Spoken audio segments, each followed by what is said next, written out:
Hello everyone, welcome to my new video. So today in this video we'll talk about chapter 13 of class 10th ICSE. मैंने section formula की video already upload कर दिया और आज हम बात करेंगे मिड पॉइंट फार्मूला के बारे में. So let's begin.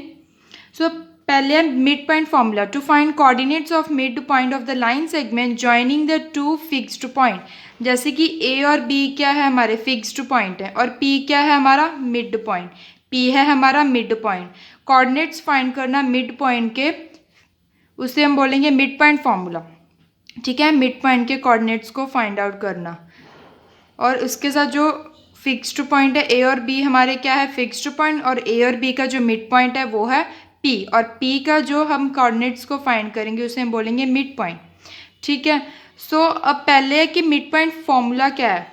Mid point का फॉर्मूला है x equals to x1 plus x2 divided by 2, और y क्या है, y equals to y1 plus y2 divide by 2. ये x और y ये है हमारा mid point formula, x1 plus x2 divide by 2 और y equals to y1 plus y2 divide by 2. तो ये है हमारा मिड पॉइंट फॉर्मूला. अब कुछ न्यूमेरिकल्स की बात करते हैं मिड पॉइंट के. सो फर्स्ट न्यूमेरिकल है हमारे पास, find the coordinates point of line segment joining two points are P that is 4, -6 and Q that is 2, 4. Mid point के कोऑर्डिनेट्स को हमने फाइंड आउट करना. फिक्स्ड पॉइंट दिए हुए हैं, मींस जॉइनिंग पॉइंट्स हमें दिए हुए हैं P और Q. P के कोऑर्डिनेट्स हैं 4, -6 और Q के कोऑर्डिनेट्स हैं 2, 4, और हमने मिड पॉइंट के कोऑर्डिनेट्स को फाइंड आउट करना है, दैट इज T. तो हमने क्या किया, हमने लेट कर लिया कि let mid point be T. हमने मिड पॉइंट को लेट कर लिया टी. ठीक है. अब जब हम मिड पॉइंट को फाइंड आउट करेंगे तो हम कौन सा फॉर्मूला अप्लाई करेंगे, मिड पॉइंट का, जो हमने ये वाला फॉर्मूला अभी पढ़ा था. ठीक है, ये फॉर्मूला अब हम अप्लाई करेंगे मिड पॉइंट को फाइंड आउट करने के लिए. तो फॉर्मूला हमने लिखा x equals to x1 plus x2 divided by 2 और y equals to y1 plus y2 divided by 2. अब x इक्वल्स टू x1 की जो वैल्यू है, अब ये मैंने आपको सेक्शन फॉर्मूला में पढ़ाया था कि जो फर्स्ट पॉइंट के फर्स्ट कोऑर्डिनेट का नेम और सेकंड पॉइंट के सेकंड कोऑर्डिनेट का नेम, और जो मिड पॉइंट होगा उसके फर्स्ट कोऑर्डिनेट का नेम. फर्स्ट पॉइंट के फर्स्ट कोऑर्डिनेट का नेम था x1 और सेकंड कोऑर्डिनेट का नेम था y1, और जो मिड पॉइंट था उसका नेम था x, y. इसका जो अब हम मिड पॉइंट जब निकालेंगे तो 2 कोऑर्डिनेट्स आएंगे, एक तो x का कोऑर्डिनेट और एक तो y का कोऑर्डिनेट. तो जो x का कोऑर्डिनेट होगा उसका नेम होगा x, और जो y का कोऑर्डिनेट होगा वो उसका नेम होगा y. अब q का जो नेम था वो था x2, y2. ठीक है. अब x1 क्या है हमारे पास, x1 की वैल्यू है जो हमारे पास वो है 4, और x2 की जो वैल्यू है वो है -2. ठीक है. तो यहाँ पे सब्स्टिट्यूट कर दिए. x2 की वैल्यू जो है वो मैंने पहले लिख ली, और जो x1 की वैल्यू थी वो मैंने बाद में लिख ली. ठीक है. तो डिवाइड बाय 2, और y इक्वल्स टू y1 की जो वैल्यू है वो है 6, -6, और जो y2 की वैल्यू है वो है 4. मैंने y2 की वैल्यू पहले लिख ली और y1 की वैल्यू थी वो मैंने बाद में लिख ली. ठीक है. अब x इक्वल्स टू, अब देखो सेंटर में कौन सा साइन है, इक्वल टू का. जब सेंटर में इक्वल टू का साइन होता है तब हम क्या करते हैं, क्रॉस मल्टीप्लाई. तो अब हम क्रॉस मल्टीप्लाई करेंगे. x into 2 means 2x, then उसके बाद -2 प्लस 4. अब x के नीचे कुछ भी नहीं, इट मीन्स 1 होगा, तो 1 को इसके साथ मल्टीप्लाई करेंगे तो क्या आ जाएगा, same he, -2 plus 4. Then y into 2 means 2y equals to 4 plus minus -6. Then 2x equals to -2 plus 4. Minus plus minus, then 4 minus 2 will be 2. Then 2y, 4 minus 6. 6 minus 4 means greater number के साथ negative sign है, it means तो यहाँ पे भी negative का sign ही लगेगा. तो 6 - 4 is -2. Then x equals to 2/2. x की वैल्यू आ गई हमारे पास 1. Then y equals to -2/2. Then y की वैल्यू आ गई हमारे पास -1. ठीक है. अब हम मिड पॉइंट के सेकंड न्यूमेरिकल की बात करते हैं. हमें दिया हुआ है the mid point of line segment A B shown in figure.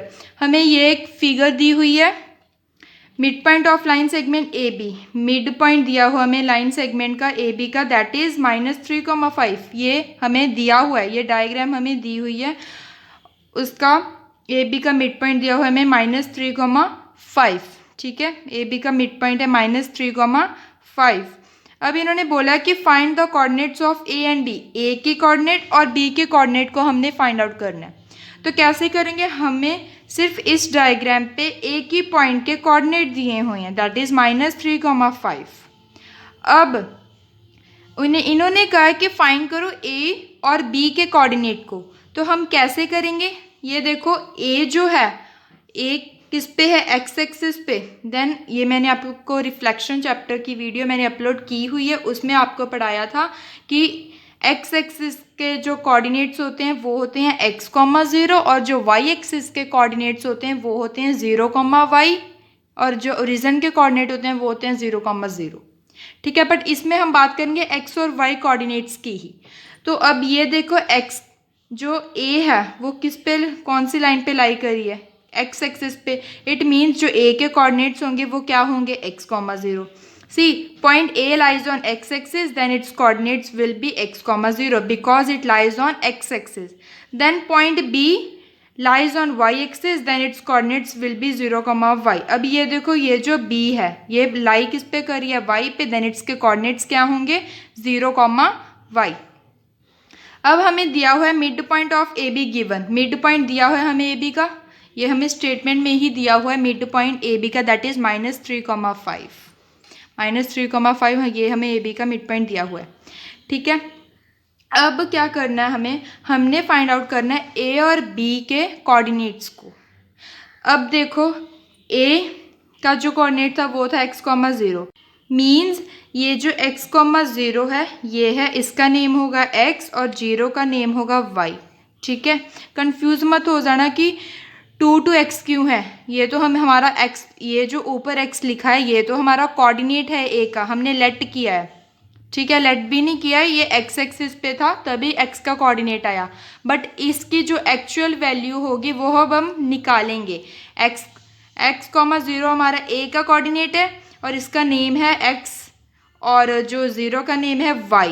It means y का जो नंबर है, मीन्स y की जो वैल्यू है वो हमें पता है 0। इट मीन्स हमने x की वैल्यू निकालनी है। सेम वे b में ही ये जो 0 है, इट मीन्स 0 क्या है हमारी x।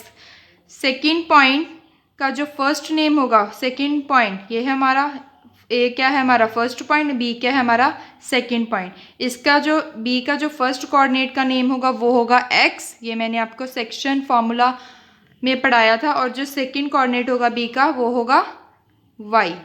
देन x की तो वैल्यू हमारे पास है 0, बट y की एक्चुअल वैल्यू नहीं है, y तो y ही है। y 2 बारी लिखे, इट डजेंट मीन कि ये 2 बारी y क्यों लिखा हुआ है। ठीक है, क्योंकि ये जो y है ये तो हमारा कोऑर्डिनेट ही है b का, बट इसका जो नेम है y का वो है y, मीन्स इसकी जो एक्चुअल वैल्यू है वो हम निकालेंगे। तो कैसे निकालेंगे, मिड पॉइंट फॉर्मूला अप्लाई करके। तो मिड पॉइंट का formula x equals to x1 plus x2 divide by 2 और y equals to y1 plus y2 divide by 2। अब मैंने यहाँ पे लिख लिए कोऑर्डिनेट्स ए और बी के, ये इसका नेम था पहले, ए पॉइंट का पहले कोऑर्डिनेट का नेम था x और सेकेंड कोऑर्डिनेट का नेम क्या होगा y। देन b के फर्स्ट कोऑर्डिनेट का नेम होगा x और b के सेकेंड कोऑर्डिनेट का नेम होगा y। ठीक है, x, y, ये मैंने आपको सेक्शन फॉर्मूला में नेमिंग करवाई हुई है पॉइंट्स की, तो आप सेक्शन फॉर्मूला को भी देख लेना। ठीक है, अब हम इस पे अप्लाई करेंगे मिड पॉइंट फॉर्मूला x1। अब देखो ये है हमारा x1, y1, और ये है हमारी x2, y2। ठीक है, ये मैंने आपको सेक्शन फॉर्मूला में कराया था, एक लाइन जब दी होती है उस पर ऐसे पॉइंट्स दिए होते हैं। फर्स्ट पॉइंट जो होता है उसका जो पहला कोऑर्डिनेट होता है, सपोज लेट कर रही हूँ मैं, सपोज 2,6 है ए का कोऑर्डिनेट और बी का कोऑर्डिनेट है हमें दिया हुआ है 3,6। ठीक है, जो फर्स्ट पॉइंट के फर्स्ट कोऑर्डिनेट का नेम है x और सेकेंड कोऑर्डिनेट का नेम होगा फर्स्ट पॉइंट के y, मीन्स x1, y1 ये नेम होते हैं। x1 फर्स्ट पॉइंट के फर्स्ट कोऑर्डिनेट का नेम होता है x1, फर्स्ट पॉइंट के सेकेंड कोऑर्डिनेट का नेम होता है y1। देन जो मिड में पॉइंट होता है उसका नेम होता है सिर्फ और सिर्फ x, y। देन जो लास्ट में पॉइंट होता है उसका नेम क्या होता है, सेकेंड पॉइंट का मीन्स बी पॉइंट का बी सेकेंड पॉइंट का फर्स्ट कोऑर्डिनेट का नेम होगा x2 और बी पॉइंट के मीन्स सेकेंड पॉइंट के सेकेंड कोऑर्डिनेट का नेम होगा y2। ठीक है। देन सेम वे अब देखो x1 इसमें क्या है, ये तो हमारी x1, ये y1, ये x2 है और y2। मिड पॉइंट तो हमें ऑलरेडी दिया हुआ है मीन्स x, y है, ये है हमारा x, y। a का कोऑर्डिनेट है हमारा x, 0 means x1, y1। b का है 0, y मीन्स x2 और y2। Then x1 plus x2 divide by 2।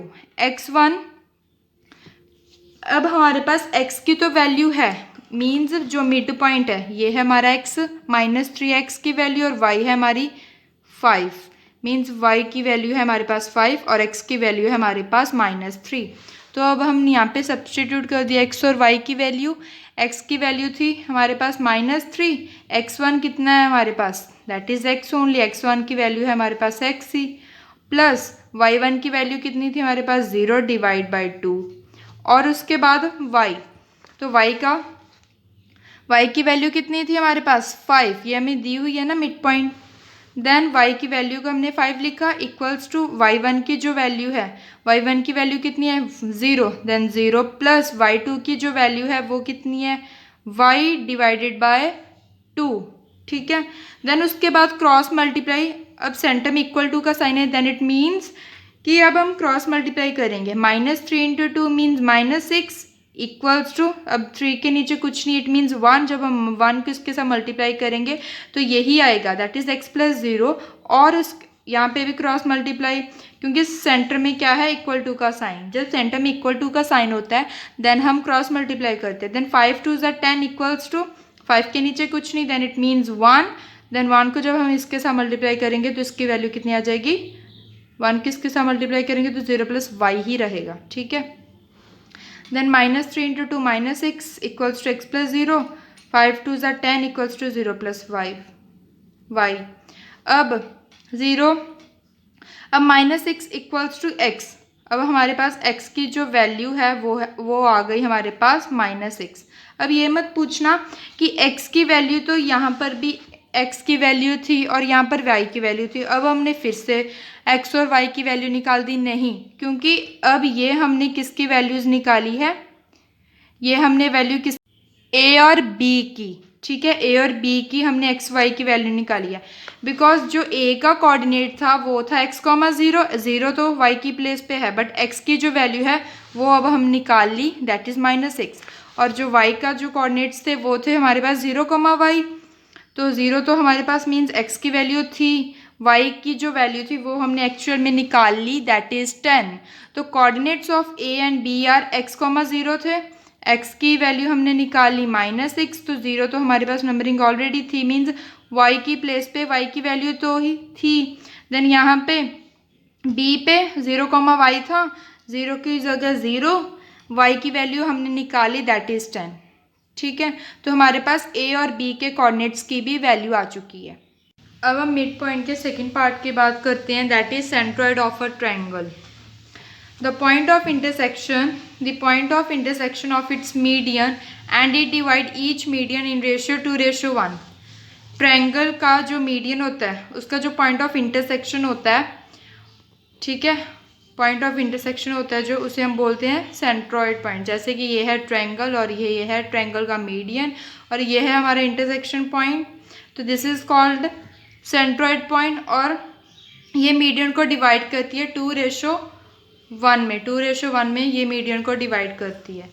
ठीक है, अब हमारे पास एक क्वेश्चन है सेंट्रोइड का, find coordinates of point of intersection of medians of triangle ABC given A -2, 3, B 6, 7 और C वैल्यू इज़ 4, 1। इन्होंने क्या कि फाइंड करो point of intersection point of intersection, find coordinate of point of intersection, it means coordinate point हमने find out करना है। ये point means coordinate point हमने फाइंड आउट करना है और ए बी सी के हमें कोऑर्डिनेट्स दिए हुए हैं, देन इट मीन्स हमने सेंट्रोइड पॉइंट ही फाइंड आउट करना है। तो हम कैसे करेंगे इस मेथड के साथ, कैसे करेंगे हम, ए का जो फर्स्ट कोऑर्डिनेट का नेम होगा वो होगा x1 और जो सेकंड कोऑर्डिनेट का नेम होगा वो होगा y1, देन बी का फर्स्ट कोऑर्डिनेट का नेम x2, सेकंड कोऑर्डिनेट का y2, देन सी का फर्स्ट कोऑर्डिनेट का नेम x3 और सेकंड कोऑर्डिनेट का नेम y3। देन उसके बाद ये भी हमारा मिड पॉइंट फॉर्मूला अप्लाई करेंगे, ये हमारा मिड पॉइंट फॉर्मूला ही है, x1 plus x2 plus x3 divide by 3। अब 3 क्यों, क्योंकि 3 बार x है, ठीक है, then divide by 3। Then x1 की जो वैल्यू थी वो कितनी थी -2, x2 की वैल्यू थी 6 प्लस x3 की वैल्यू थी 4। देन इन सबको एडिशन और सब्ट्रैक्शन करके हमारे पास कितनी आ गई 8/3x की value. Then y1 plus y2 plus y3 divide by 3, y1 की वैल्यू कितनी थी हमारे पास a पे 3, y2 की वैल्यू 7 और y3 की वैल्यू 1। तो यहाँ पे लिख दी 3 + 7 + 1 दैट इज 11/3। तो हमने x और y के कोऑर्डिनेट्स को भी फाइंड आउट कर लिया। तो अब हमारे पास ये जो हमें पूछा गया था सेंट्रोइड पॉइंट को फाइंड आउट करो, सेंट्रोइड पॉइंट मीन्स g को फाइंड आउट करो, हमने अब फाइंड आउट कर लिया g के कोऑर्डिनेट्स, ठीक है। So finally with this our chapter 13 that is midpoint formula and section formula is completed. I hope कि आपको वीडियो पसंद आया होगा. So if you like this video then please share it with your friends and don't forget to subscribe my channel.